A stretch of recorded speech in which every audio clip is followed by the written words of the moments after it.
Welcome. The What It Takes Radio Company presents a program designed to help you perform at your best and to be one of the 3%. Well, what do you think that means?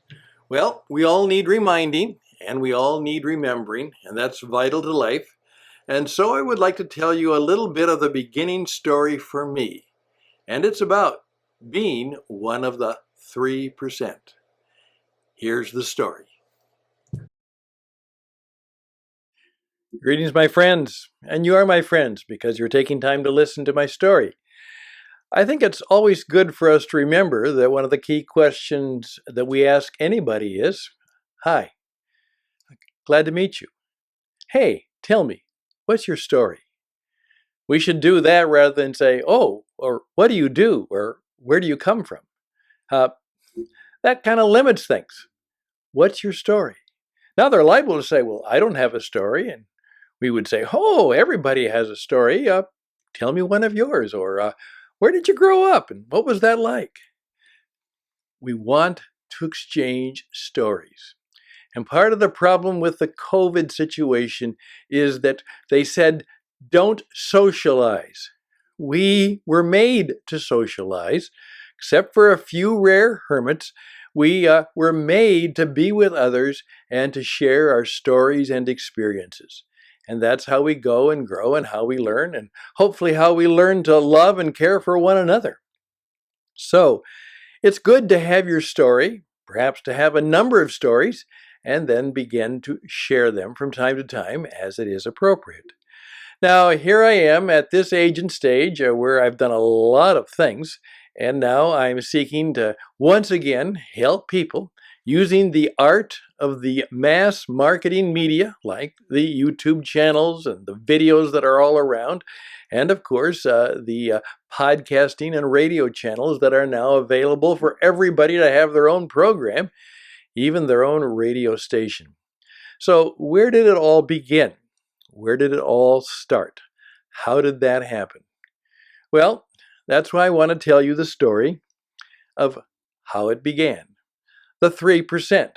And perhaps to emphasize that to you as a way of getting you encouraged and inspired. And I wrote a book a number of years ago, and it was done for the people in Brazil. It was translated and was quite successful there, but I actually never took it into English. And I went back and looked at it again and said, when I wrote that a number of years ago, I was pretty smart, maybe smarter than I am now in some cases. And so I'm going to revive that book. And it was simply called 3%. 3%, which of course is the Portuguese for 3%. And so I'd like to tell you a little bit of that story, but I simply want to help illustrate this by asking you to think where you might be. 3% changed my life because when I heard this, I said, that's the problem. No one ever taught me this. Here I went through high school. I went through a good college and university, even did some graduate work, went to a major broadcasting school, and no one ever told me about the 3%. Well, here's what I learned, and my mentor was a man who's now departed, but he put together a certain program called Success Motivation Incorporated, and it was located in Texas, in Waco, Texas.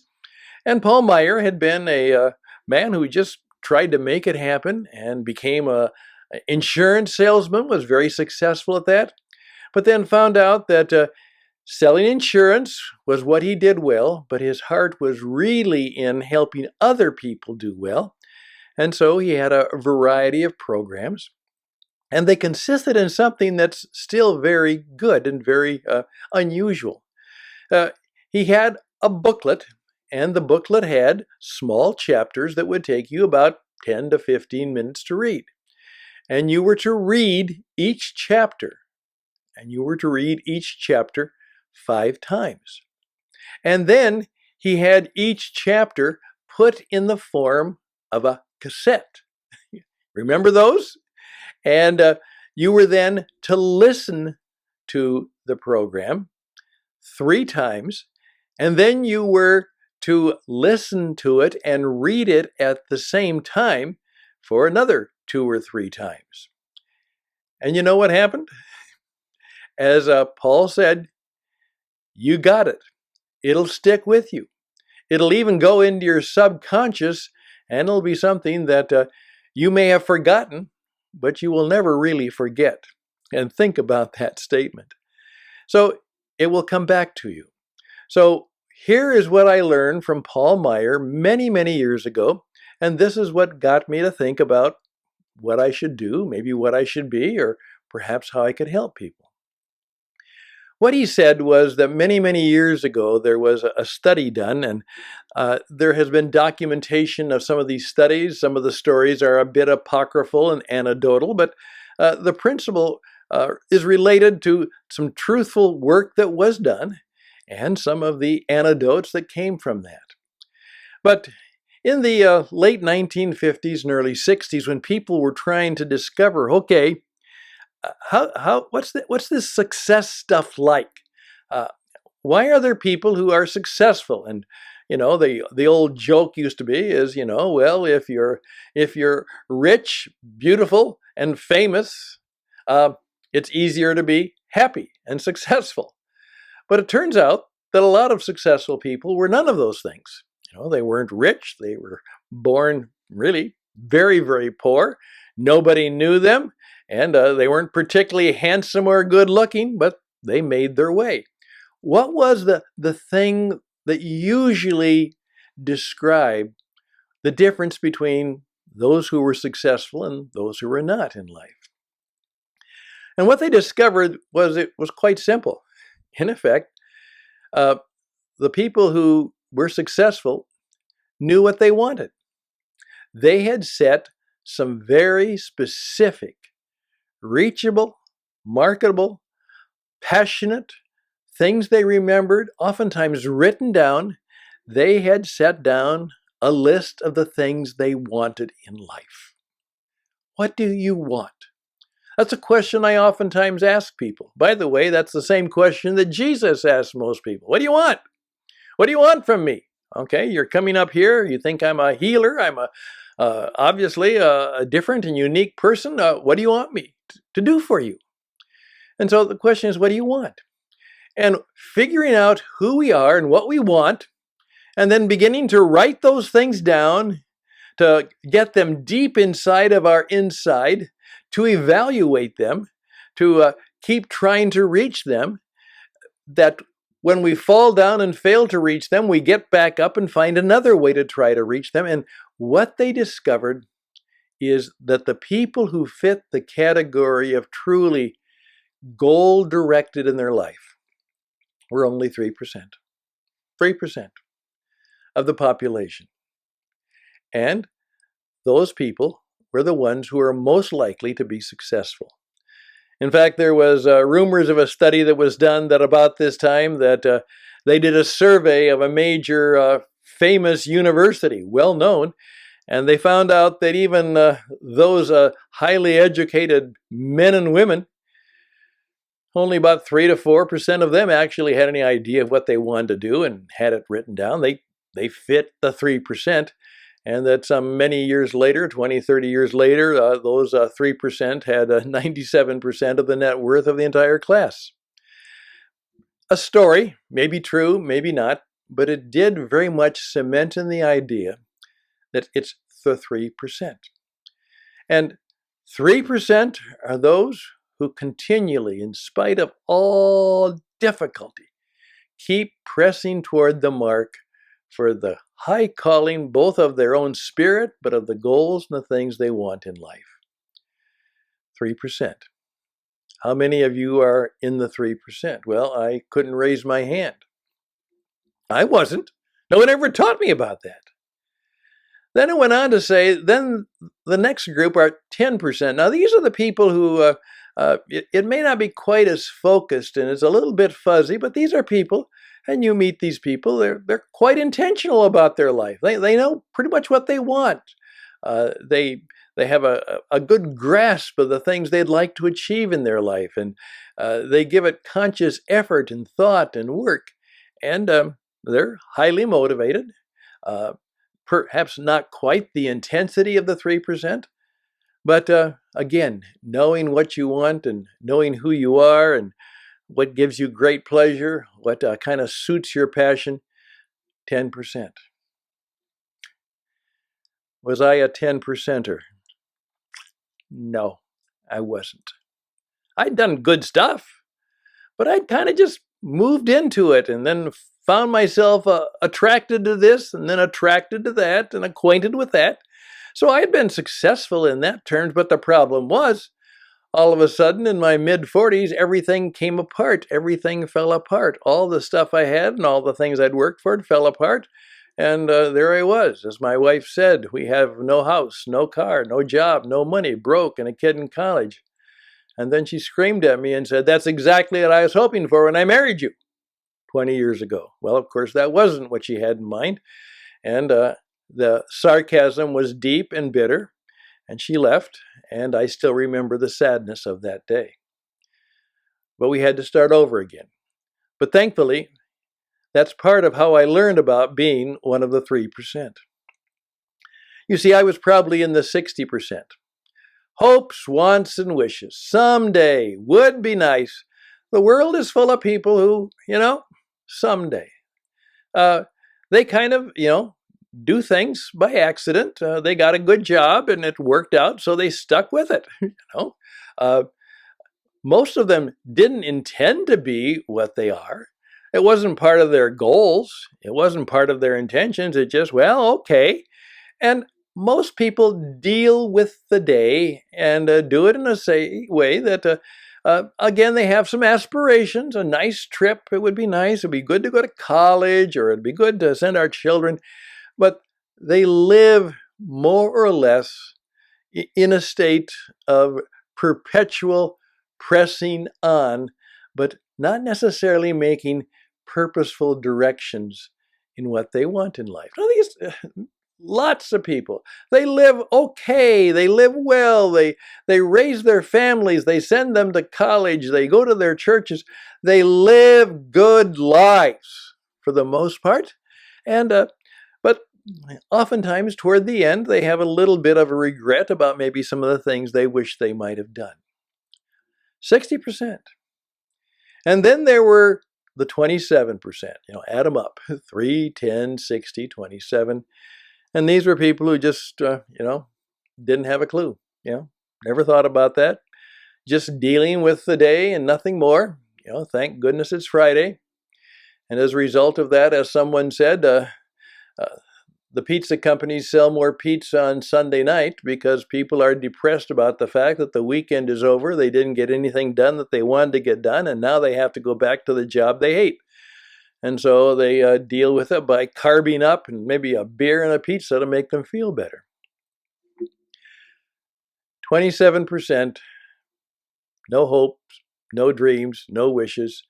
Some of these people, they're the ones who play the lottery. Someday I'm going to win the lottery. That's how I'll retire. I'll win the lottery.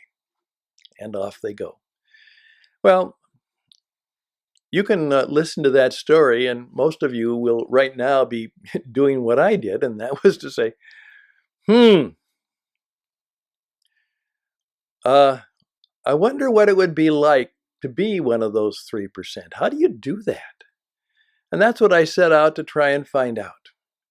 And I think I did find out. Now, have I accomplished all my goals? No, and I've missed some significant ones in terms of financial well-being. But I'm always directed in such a way that I'm trying to create opportunities where I can fulfill some of the passions and the purposes and the desires of my heart. And not only have them for me, but to have them for those I love.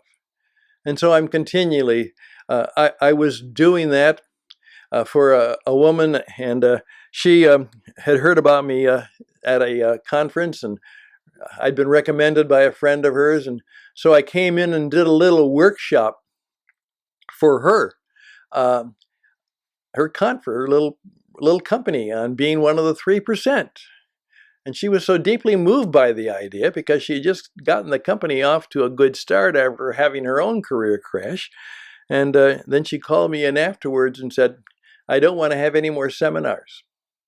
She said, seminars are fine for my people, but I don't want seminars. I don't like to go to seminars. She said, but I will pay you to come in here every week and help me become one of the 3%. Help me set those goals. Help me keep going. Hold me accountable, responsible. Be a real nag. Help me be a 3% person and have a 3% company and have all of my employees be 3% people. That's what I want.